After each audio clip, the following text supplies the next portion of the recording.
So it is the 1st of September 2025, approximately 8:57 a.m., and we are in Russell and Norvig's work on artificial intelligence, discussing, in this case, Chapter 2 on intelligent agents.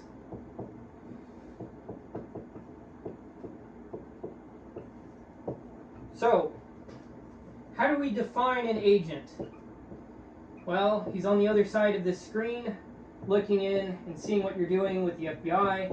But there's also something more specific to our circumstance in discussing this matter, which is an agent perceives its environment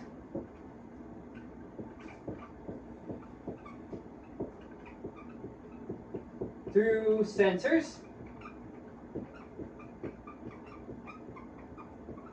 and acts on it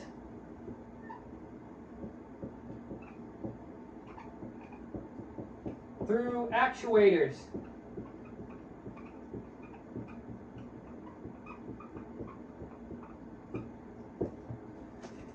An agent is that which perceives its environment through sensors and acts on it through actuators. Fair enough?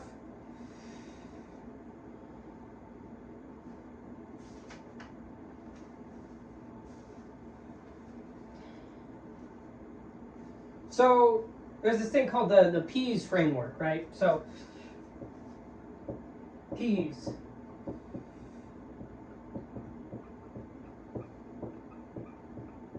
And to specify an agent's task,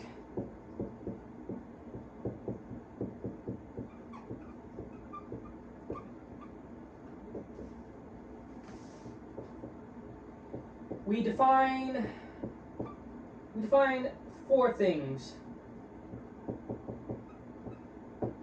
So, performance measure. Oh.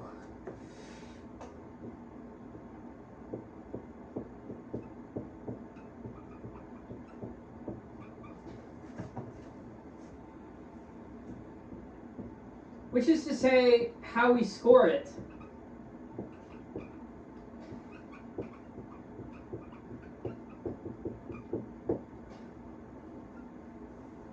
Environment, where it lives,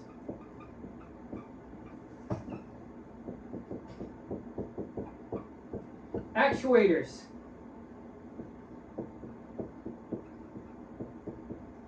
how it acts,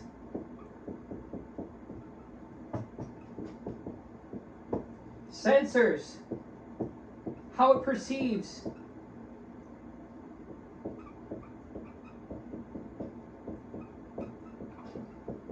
so, oh gosh, I before E except after C. How it perceives. So for performance, let's look at an example here, right? So let's suppose you have an automated taxi. Well, what's the performance measure there? Safe, legal, fast trips, right? So environment, roads, traffic, weather, actuators, steering, pedals, display, voice, gears, sensors, cameras, GPS, speedometer, microphones, right? So that all works pretty well to define a framework, because it's what we're working with here with this agent, with a hypothetical agent, right? So in the case of an automated taxi. So let's get back to our concept of rationality. We looked at that earlier in Chapter 1.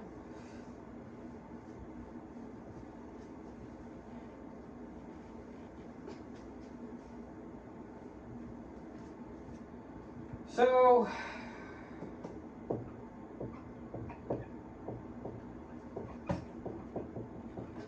and this is something which is, subject to not just computer science, of course, happens in all sorts of fields like economics, for example, where you sort of assume people are rational agents, even though they're not. People are not rational. That's like, you could say probably like religious / ritualistic agents, I guess.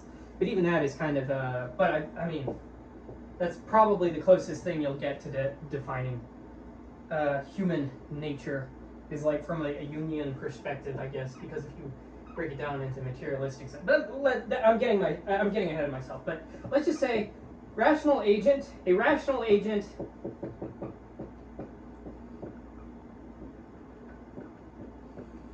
selects the action that maximizes.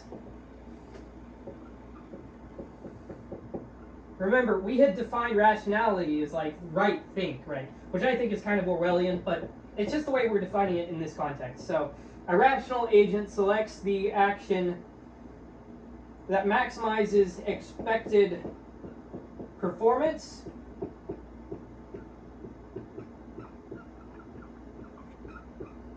given its knowledge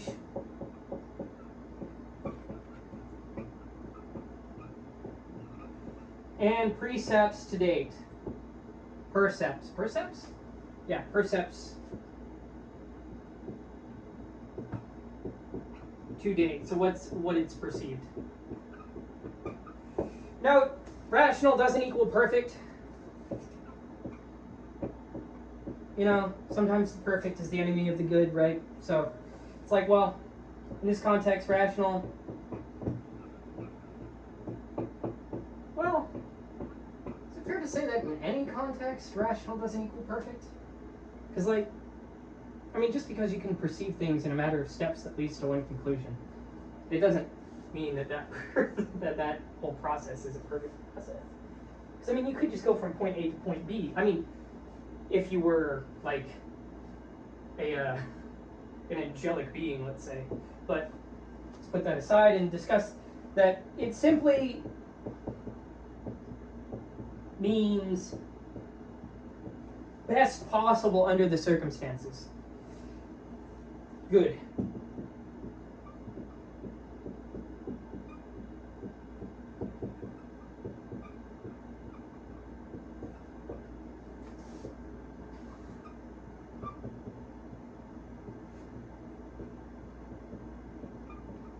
It's like I mean, imagine if you tried to make this perfect before ever sending out a prototype.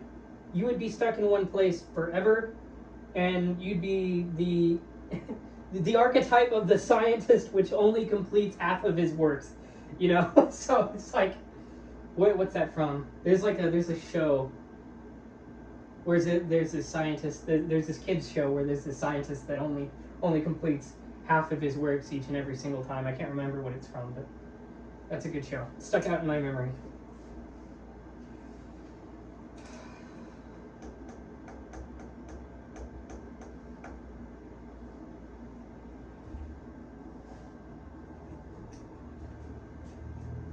Now, let's look at a calculative example.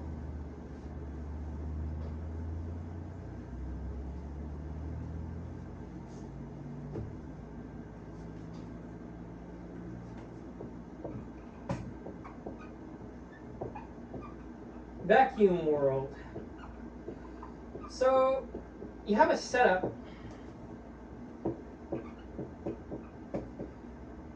Two rooms.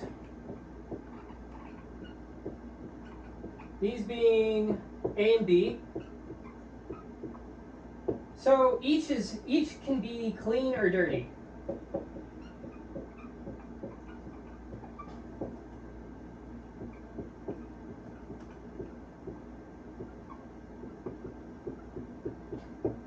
The agent can move left, right. It can suck up the dirt, or do nothing. What would the performance measure be here? Well, here's one.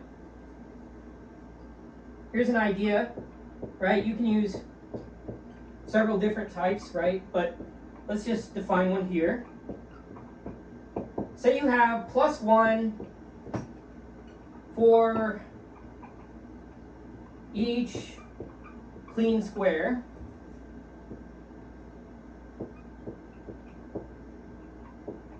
Per time step. And what would the sensors be? What would the sensors sense? Well, the sensors would detect current room and whether or not that room is dirty or clean.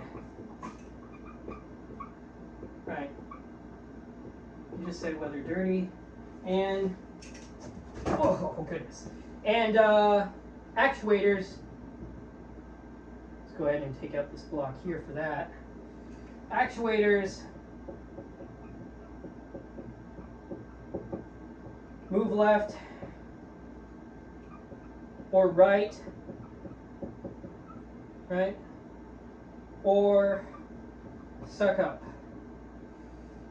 stuff, dirt, say dirt, or whatever is making the thing. So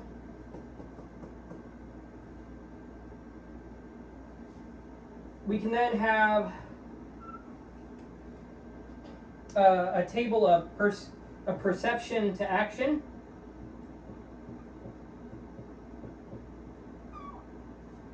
So if it's in A, dirty, then we say action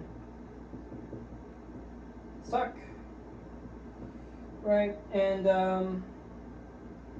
in a clean, Cartesian coordinates for these, right? Move right. In B, dirty, suck. In B, clean. I mean, this doesn't define all of it because, you know, you get into this little loop where it just kind of moves right and left after it's done forever. But move left, and you could go on with this, right? That's what we have as a basis, as a basic understanding of what this thing would do. In this calculative example, it suffices. So let's look at a bit of a walkthrough with this, right?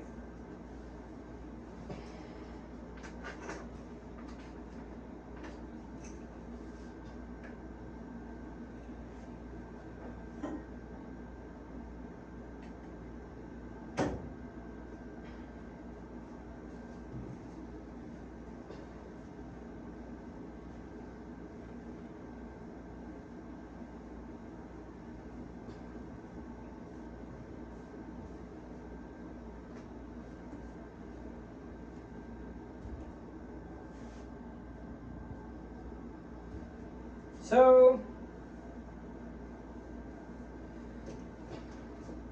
what would this walkthrough look like? And we've it's kind of like obvious by now, right? But just go ahead and draw this out. So let's say that to start, you're in room A, it's dirty. Well, the thing is in room A, it's dirty. The agent sucks up the dirt. Square A is clean. Square A is clean.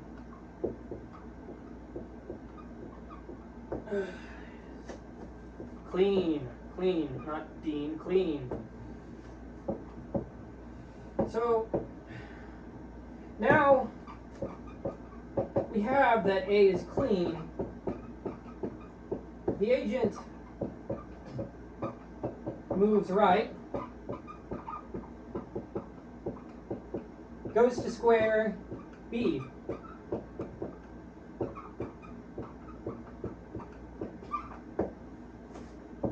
And 3, if B is dirty, the agent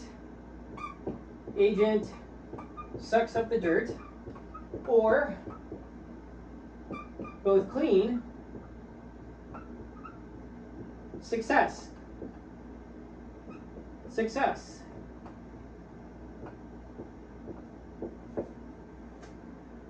So, the lesson here is that this simple reflex agent works well in this small, closed world.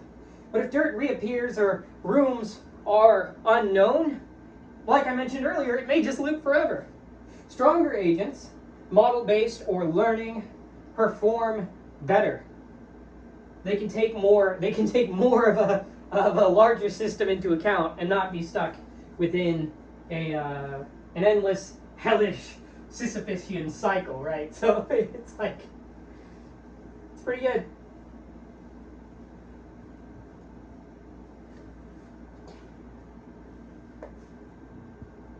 Let's talk about another example here.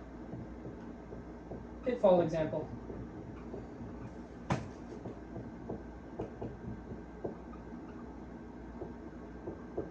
So let's suppose our vacuum agent has no memory of past states. Its only percept is dirty or clean in the current square. Well, the problem with that is after cleaning one square, if it finds the square clean, it must guess what to do next. If it always moves left, but started in the leftmost square, it'll bump into the wall forever. If it always moves right, the same problem occurs on the other side. The outcome of this is that the agent can get stuck in an infinite loop, achieving very low performance. Even though the design looked correct in the table, the absence of memory makes it fragile. So the lesson therein is simple reflex agents can succeed in tiny, cleanly defined worlds, right? Like we were mentioning earlier. But as soon as the world is partially observable or unpredictable, we need stronger designs. And there's two main ones that come to mind: model-based agents, which remember past states, and learning agents, which improve through feedback. This pitfall motivates moving beyond reflexes to more powerful architectures. Types of agents.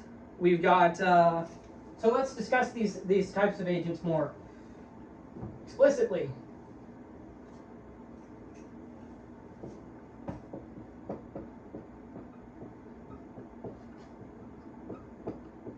So in this example that we had here, we had the simple reflex agent.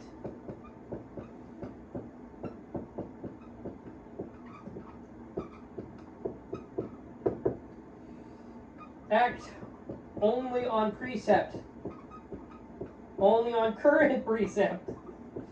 So if-then statements, right? Opens the mask to the AI and it's just a bunch of if-then statements. No, but then we have model-based.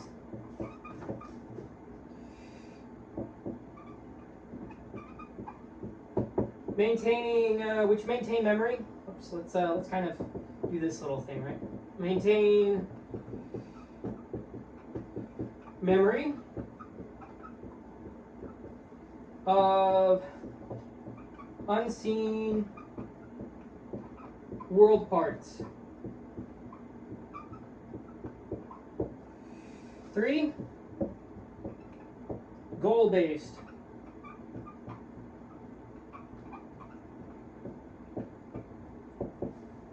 Choose actions to reach goals.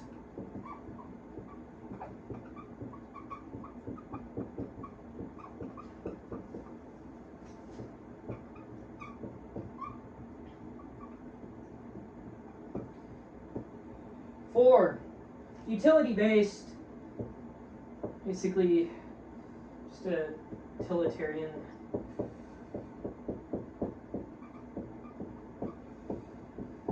Hedonist, but with calculus. Weigh trade-offs. Speed versus safety.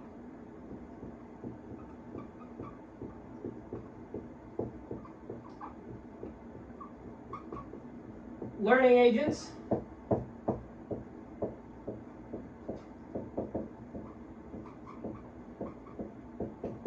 Improve performance over time.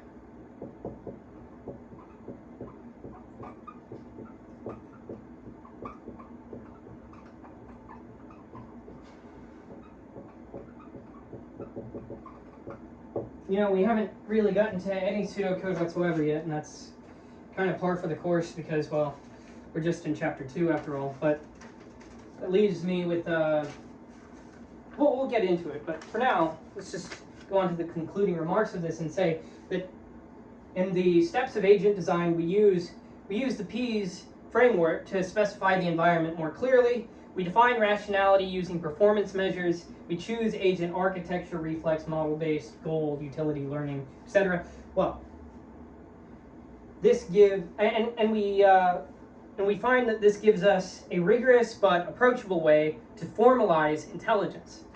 And we'll get into more of what this formalized intelligence means as we get on into later chapters.